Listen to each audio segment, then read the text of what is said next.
Namaste, my name is Aparna, and in today's video, I'm going to talk about Patanjali. If you are practicing yoga, if you have been practicing yoga, you must have heard this name, Patanjali, because he is the first human being that is known to have compiled Yoga Sutras and put it in some form so that it can be used by generations to come. And that's exactly what is happening after thousands of years since Yoga Sutras were written. If you know about Indian philosophy of Sankhya Yoga, it teaches that knowledge is the path to enlightenment, which we also see in one of the branches of yoga, which is called Jnana Yoga. So in Jnana Yoga, it's all about knowledge. And Sankhya philosophy also emphasizes that knowledge is the path to enlightenment. And Patanjali presents this deep and profound knowledge and philosophy in such simple sutras that even those who are starting on their spiritual journey can understand it so easily. As you progress on your yoga journey, still those sutras act like a roadmap, and they give you more to do more, to go deeper in your inner world, in your spiritual journey. And you can easily reach the higher states of consciousness. That is why we call them Patanjali's Yoga Sutra as a roadmap on your journey to enlightenment. So if you are interested in learning about Patanjali's Yoga Sutra, I am going to tell you a little bit about Patanjali's Yoga Sutras today. So Patanjali was a sage in India, and amongst many of his Sanskrit texts, the greatest and most well-known is Yoga Sutra. Sutra means thread. So he gives you a thread, and you can take this thread for as long as you like or as little as you like. That means that two-liner or one-liner may have a little meaning or may have a very detailed meaning. So sutra, you can also say sutra comes from the word which is like suture. So if you know, in the medical term, we use sutures to put the wound together. So we close the gap in the same way. This is like, it comes from suture, sutra. So we put it all together because yoga is all about union of body, mind, and soul. And to put the body, mind, and soul together, we can use these sutras to do that job. And if we go deeper and deeper and try and understand, each time you come back to sutra, you will find something that you did not notice before. So let's even see the meaning of the word Patanjali. Patta means patta. Patta in Indian language, in Hindi, it means leaf. So patta is leaf, which is falling or flying. So either leaves fall down from the tree or they fly with the wind. Then the next part of his name is Anjali. Anjali is like when you do your yoga practice, you say that put your hands together in Anjali Mudra. So yeah, Anjali is joining palms of the hands together. So here is a verse by Bhoja at the start of his commentary on the Yoga Sutras called Raja Martanda. It says, Yogena chittasya padena vacham malam sarirasya cha vaidyakena yopa karottam pravaram muninam Patanjali pranjali ranatosmi. I bow my hands to sage Patanjali, who is also credited with writing Mahabhasya, a treatise of Sanskrit grammar, and a commentary on Chakra Samhita, the basic text of Ayurveda. So Patanjali not only gave us these Yoga Sutra, but is also credited with Ayurveda and for removing all the grammatical mistakes of Sanskrit language. So Patanjali has done a huge work, and Yoga Sutras are only one of that. And that alone is enough to help you to reach those higher state of consciousness. So I'm going to actually say few Yoga Sutras today and explain you what do they mean. So let me go through my own notes, and I'm going to say one by one those Yoga Sutras, and I'm going to explain to you what is the meaning. So the first Yoga Sutra itself is all about the discipline, because yoga is about the discipline. If you can't show up on your mat, if you can't do your daily practice, you're neither a good yoga student nor a good teacher. So remember that if you are a yoga aspirant, if you are a yoga lover, first Yoga Sutra of Patanjali says, Atha Yoganushashanam. Atha means let the discipline of yoga begin. So yoga cannot begin without discipline. Those who know how to discipline the mind and discipline the body, even if they're not coming on the mat, they're already doing yoga. They are in that balanced and stable state of mind because they have the discipline. So it's yoga. The first thing, the first requirement for any yogi is discipline. So remember, the first Yoga Sutra is Atha Yoganushashanam.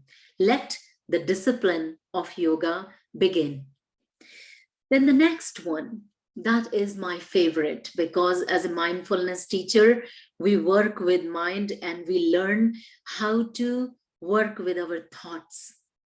But Patanjali knew everything, all the psychology books that are saying today, all the motivational speakers that what they're talking about today, everything that we know in mindfulness is all written in the Yoga Sutras. So the second Yoga Sutra is Yogas Chitta Vritti Nirodha.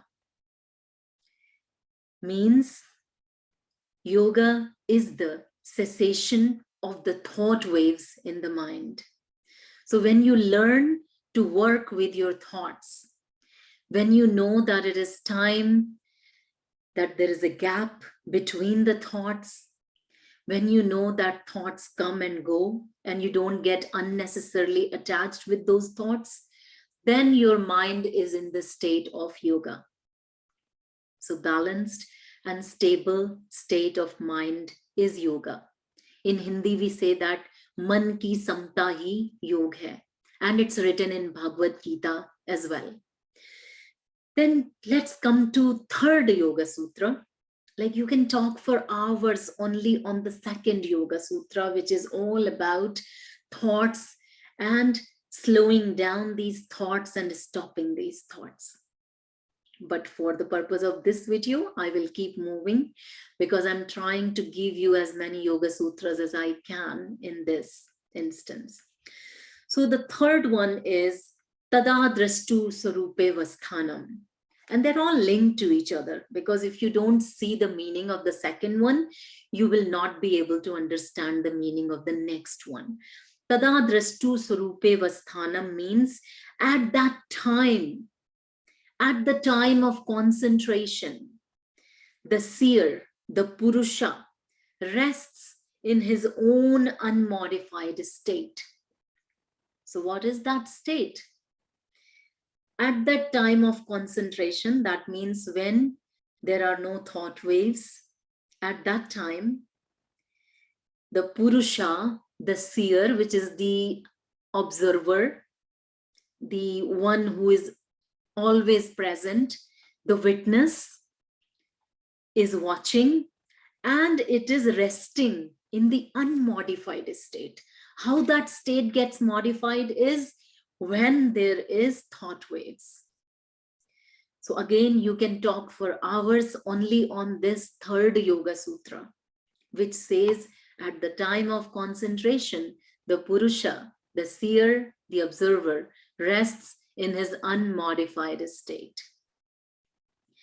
Then coming to the next Yoga Sutra, which is Vritti Sarupya Mitratra. Lacking that, misconceptions skew our perceptions. Yes, exactly. That's what that happens. So vritti sarupya mitratra, lacking that, misconceptions skew our perceptions. So why do we get lost in thoughts? Why thoughts act like a barrier in our journey of the balanced and stable state of mind is because lacking that. Lacking what? Lacking concentration. Misperceptions means thought waves, because there are various type of thought waves, and one type of thought wave is misperception. Misperception or misconception. This misconception skew our perception. That means we don't see what is in front of us, but we see what our mind is showing us.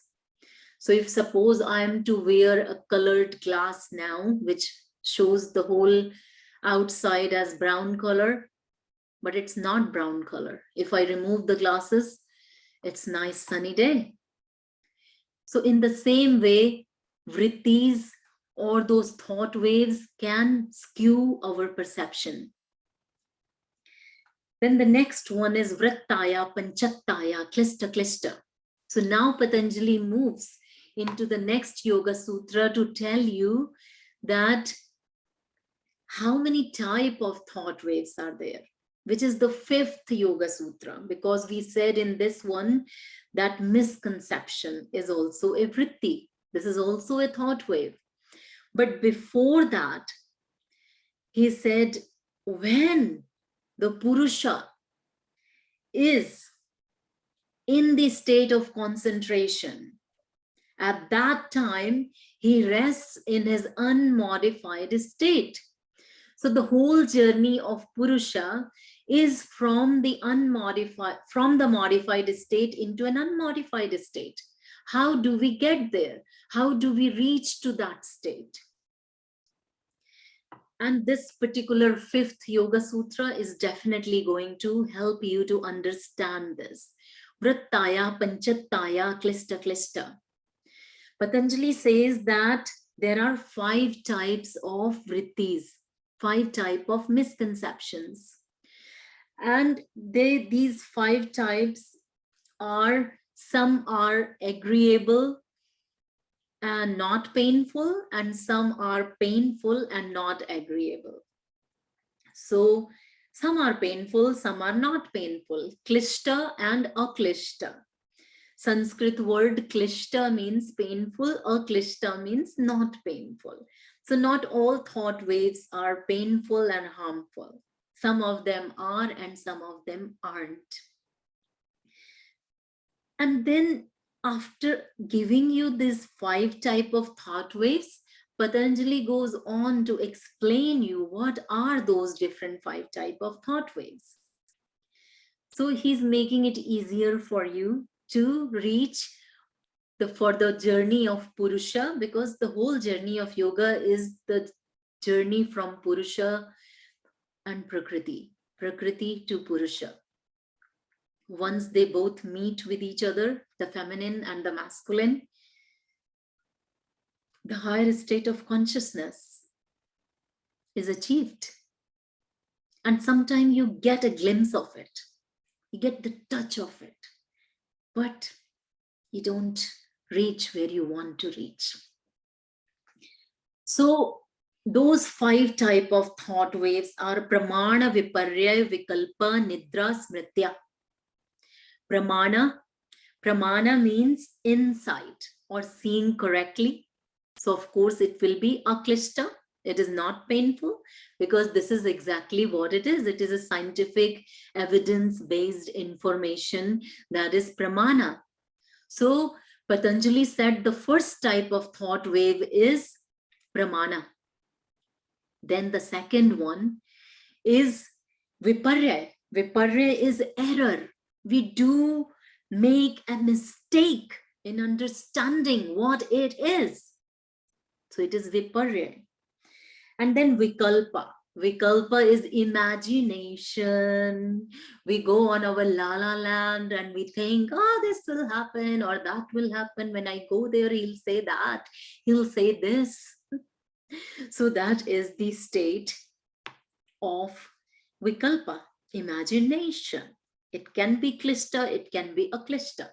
It can be painful and it can be not painful. Then nidra. So nidra is also a state of vritti where there are thought waves going up and down. So nidra, and then smritya. Smritya is mostly klishta. Klishta means painful. So the fifth type of thought waves, he says, is recollections of memories. Repeating those memories in our head again and again and again. That is smritya. So pramana, viparya, vikalpa, nidra, smritya. Seeing correctly, seeing incorrectly. Imagination, sleeping, recollection of memories. These are the 5 thought waves. So the goal of mindful yoga is not to stop these thoughts. That would be like throwing the baby out with the bathwater. We simply want you to stop the unnecessary, unhelpful thoughts. And so that you can have a clear mind, which would be a happy mind, and it can see more pramana, more correct seeing, without adding the stories. So now let's come to the next Yoga Sutra, which is 7th, Pratyakshanumanagamah Pramanani. Insight arises from direct perception. Insight arises from direct perception, conclusion or learning that are based on reliable sources. So if you look at different words, pratyaksha, pratyaksha, which is right in front of our eyes, that which is directly seen or perceived. Then anumana, pratyakshanumana pramanani. Anumana means that which comes from the intellect, the manas, or conclusion that has been reached. Then agama means learning from reliable sources, and pramanani is insight. So when you are seeing things correctly, you get an insight, which we also call, like, you know, deep down in your heart, that is what it is. So that is pramanana, the first type of thought wave. Then Patanjali goes on to explain in the next Yoga Sutra what is viparya, the second type of thought wave, which is viparyayo mithya jnana matadra pratistham. This is the Yoga Sutra. Viparyayo mithya jnana matadra pratistham. Let's look at different words and what do they mean. So if they are the Sanskrit words, what do they mean in English? Viparyayo mithya jnanam atadra pratistham. Viparya means misperception or error. Mithya means false. Jnanam means knowledge, false knowledge. Atadar, not that. We know, not that. Rupa means in the form. Pratistham means based on misperception, is false knowledge and not based on what actually is. Because if what actually is, if we can see the right thing, then why wouldn't it be the first one with its pramanana? But we are talking about viparya, which is misperception, incorrect seeing. So that is, you know, a misperception. Then in the next Yoga Sutra, Patanjali goes on to explain the next type of vritti, which is pramana viparya vikalpa nidra smritya. So the third one is vikalpa. And I'm going to look at my notes and going to tell you about this particular thought wave, which is Vikalpa.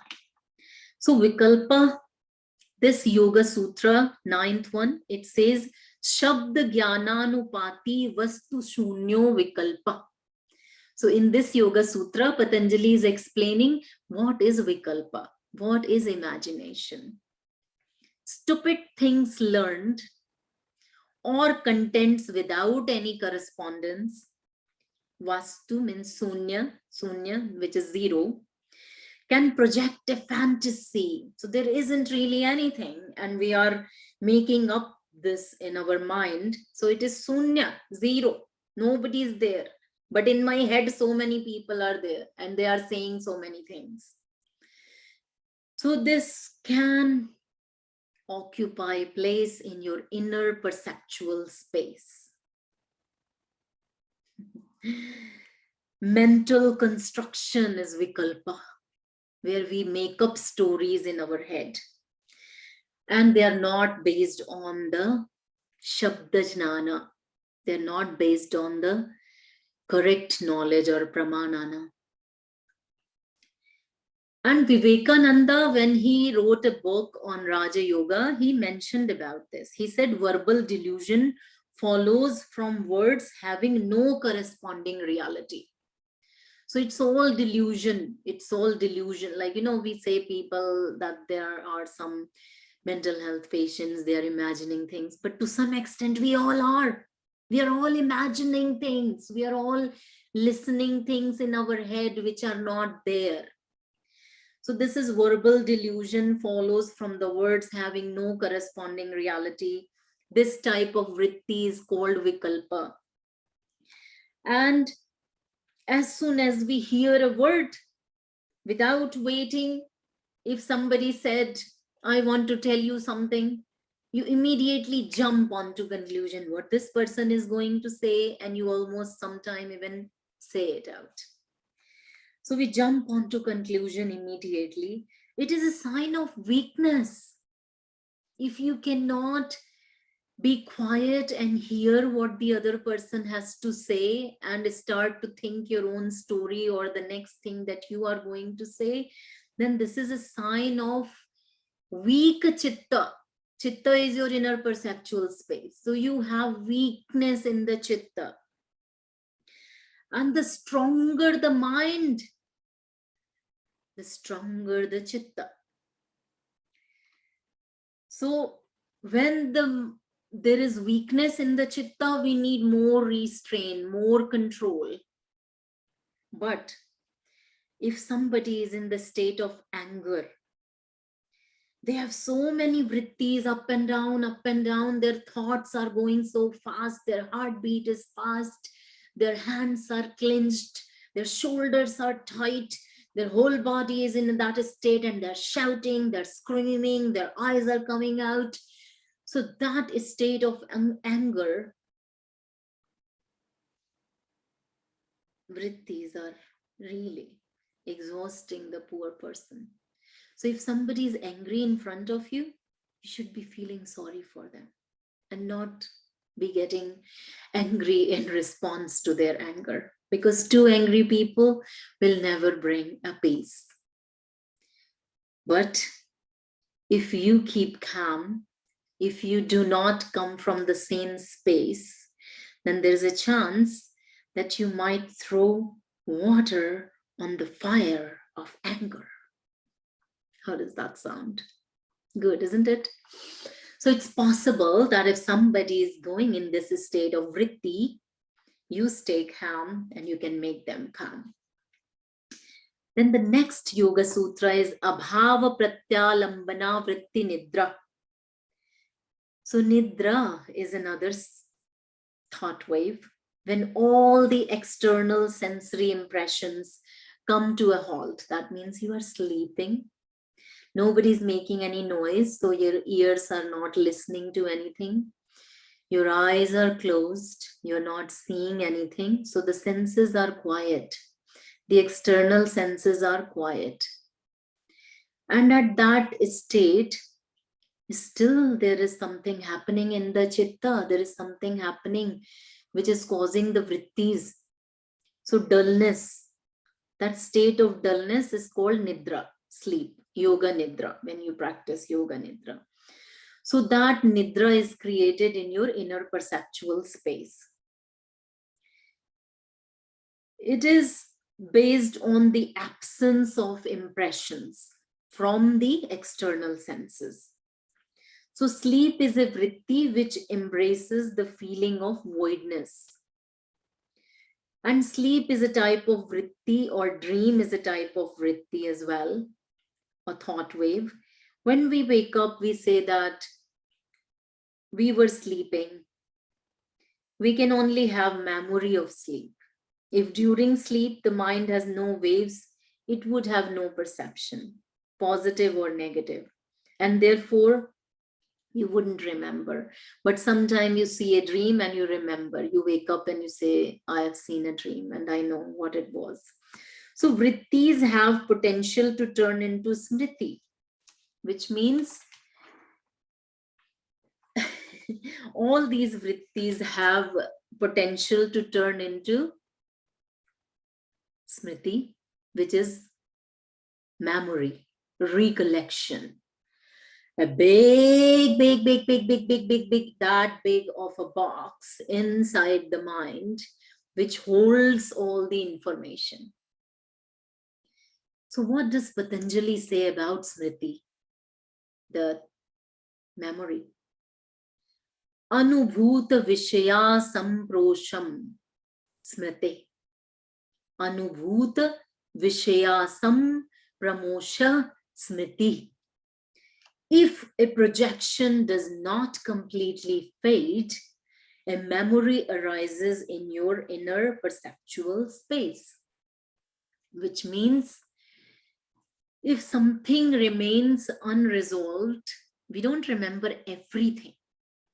If I ask you now, what did you eat last Monday in the afternoon? Unless you were in some especially invited dinner, probably you wouldn't remember. If I asked you, what conversation did you have with your child 2 weeks ago on this time?